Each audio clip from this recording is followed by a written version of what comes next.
Hello party people, Greg Patten here, and welcome to the first ever edition of Player Pass. Player Pass is going to be where we showcase Xbox Game Pass games and we determine whether you should play them or you should pass on them. Now, Xbox Game Pass to me has become the best value in gaming.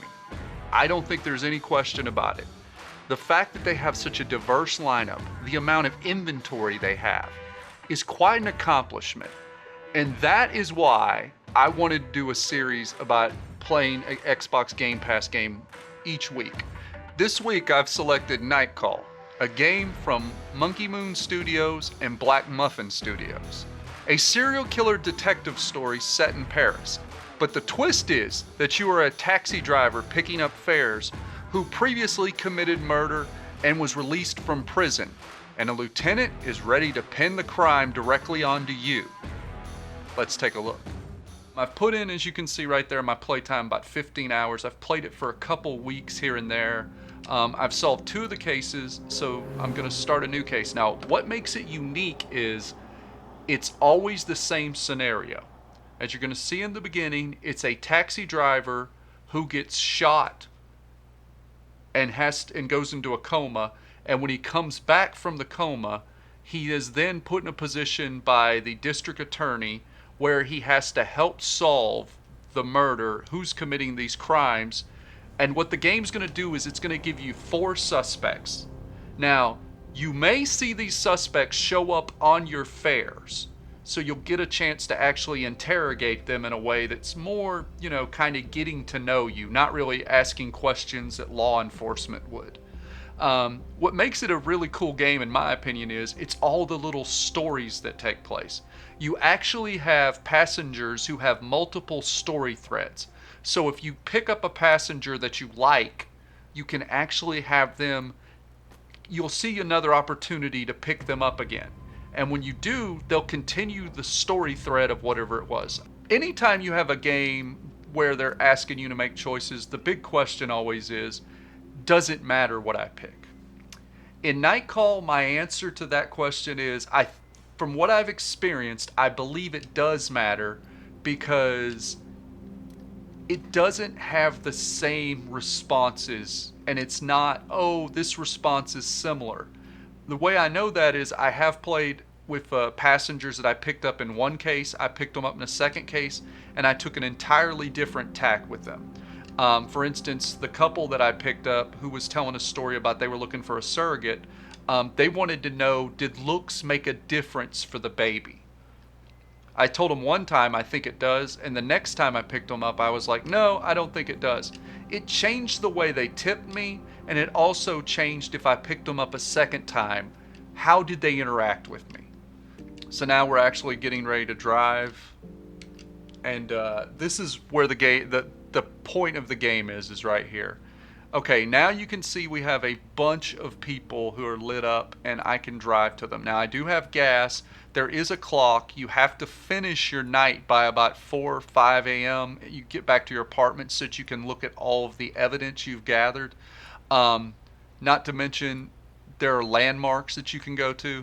So since this person is completely lit up, I'm just going to go right here. See what's going on. I can understand when people find these kind of games think that they're not action-packed enough, but I personally am big into narrative storytelling, and I felt that this game really hit that out of the park in terms of. So you see, I'm going to pick up one of the suspects right away, and a second one's wearing pajamas. Okay. They're going in different directions. And they actually are using locations in Paris with this. They tried to be as authentic with that as they could be.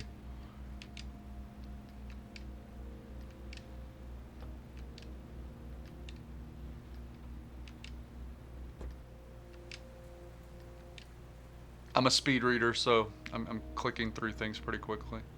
Okay, so I've got the suspect in the back, so let's see what she talks to. See what she wants to talk about.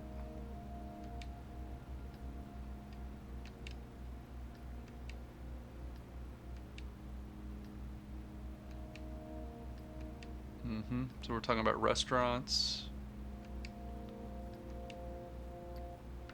Yeah, I've heard of the restaurant. I picked up the former owner of the restaurant in a previous case. Taxi drivers are very good at telling people where tourists go.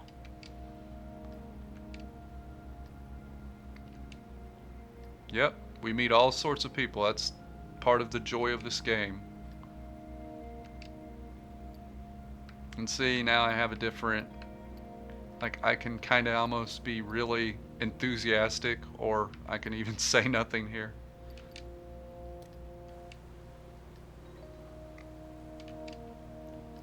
So you get a lot of cuts to locations in the game.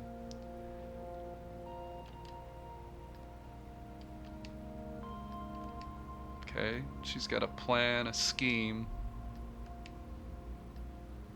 Oh, she's got a revenge story. Okay.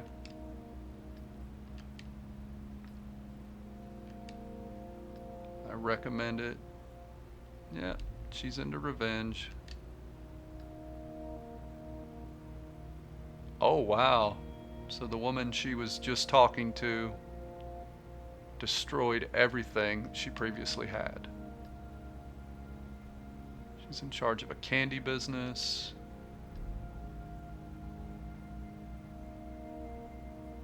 She wanted to get into organic products. She was successful. Yep, we've heard of you.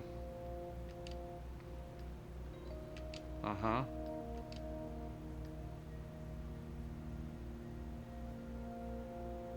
Okay, she needed investors.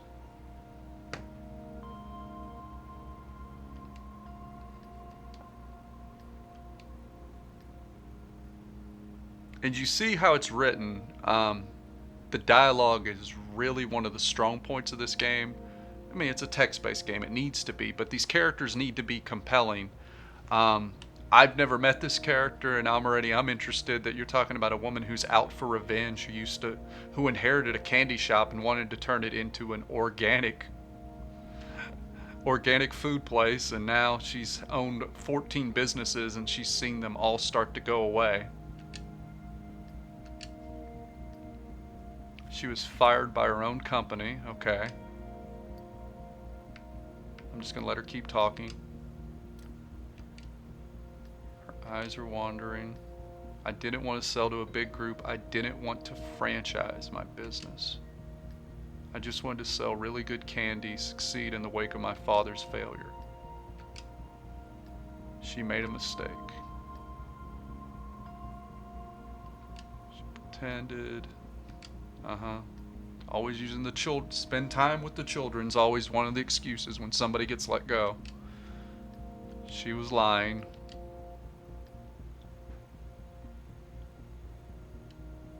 Oh, dirty rag thrown out. That's not cool.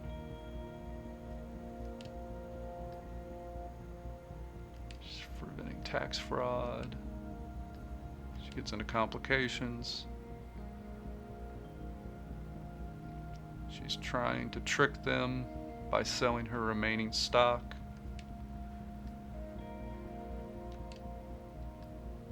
She feels like a spy.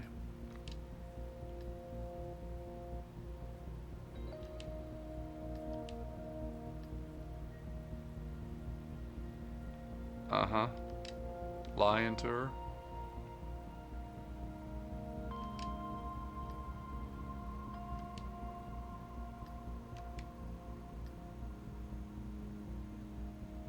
She's gonna get rid of it.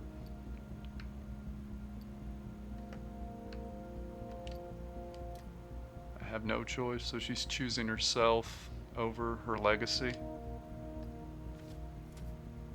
And as you can see, they're adding clues as I'm having discussions with her. Now, these clues can be used basically to absolve her from being a suspect, but they also can be when you get to the point where you're given case files at the end of the first night, as you'll see, this is a thing where it's going to kind of give you the backstory that the passenger's not even talking about.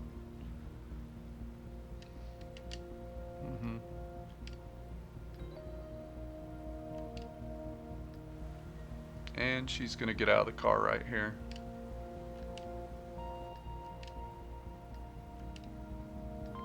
She liked how we handled her conversation, so she's gonna give us a tip. And you now have the option just to pay attention. Okay, here it comes. This is the intro I was referring to with the lieutenant. Now the lieutenant's gonna tell you, I think it's hilarious. The lieutenant almost looks like every single one of like the wet blanket wives in 1980s crime films. She has that look, like she's just so tired.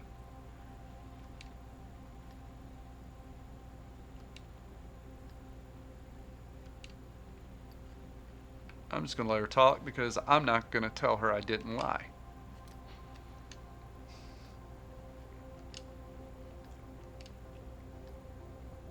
Yeah, that's right, I'm not the killer. But you're gonna need me to help find the killer.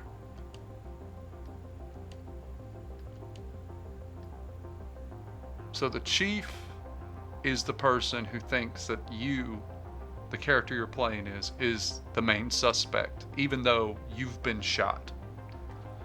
Might need to suspend just a little bit of logic to enjoy this, but, you know, it's a video game. Yep, you were in prison at 17, you've been in prison for murder before, now you're trying to hide who you are.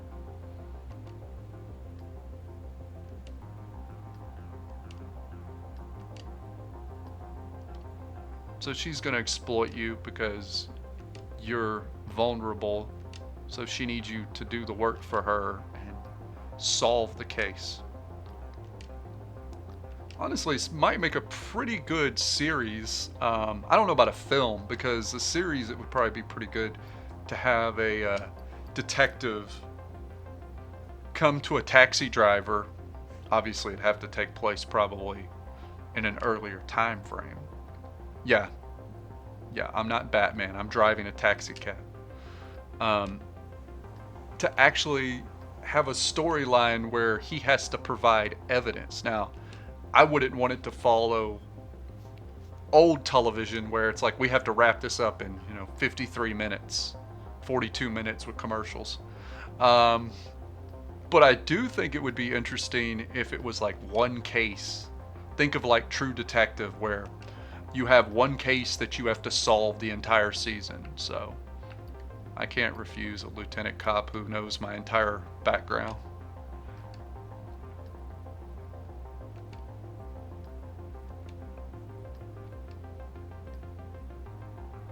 So there appears to be a terrorist who's on trial, and so that might be part of the reason why you as an immigrant are kind of being pigeonholed into the, oh, you're a suspect even though we know you're not. But the idea was if you don't give her enough evidence and get the case correct, she is going to blame you for everything because she's going to let the chief do what they want. Yes, you're never happy with her at all. And again, I understand it's not the most exciting game graphically, but this stuff is important right here. Is now you're trying to get clues. You go back to your studio apartment and then you basically try to put the puzzle pieces together of what exactly is occurring. So there she goes. She's provided files. I don't know what time it is, so I'm probably still got a little bit of time to drive. I'm hoping nope, we're going back home. Okay. So this is pretty much how the game uses the evidence, is you see this board that has all of the suspects. Now, each time that I've played the first two cases, one of these suspects has been removed at a certain point saying there's just not enough evidence. Now, you don't have a say who that suspect is. The game automatically makes that call. And I'm curious to see which, if any of the suspects are people that I've previously picked up in the game, because I'll show you at the end of this this playthrough how many people are available as passengers. I think it's close to about 60. So obviously you get to start with the suspect's intel and the autopsy because they've killed 3 people at this point. So all of this is going to go up. We're just going to work on the first victim right here. All of the stuff that's in the intel is going to go on the board. It's just, it's like you always see those crazy memes of people from like It's Always Sunny in Philadelphia, where Charlie has put all of the, let's connect all the dots. That's what you have on this board, and you can move them as you like. So yeah, now we're going to go to the board. And as you can see, there's a lot of stuff. So let's look at our suspects. We know about Geraldine. We picked her up. She lost her company. Let's see what else connects her.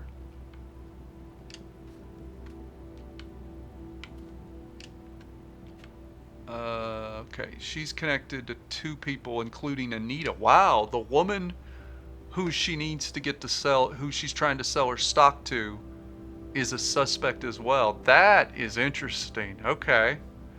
Okay, muscle relaxant must mean that the victims.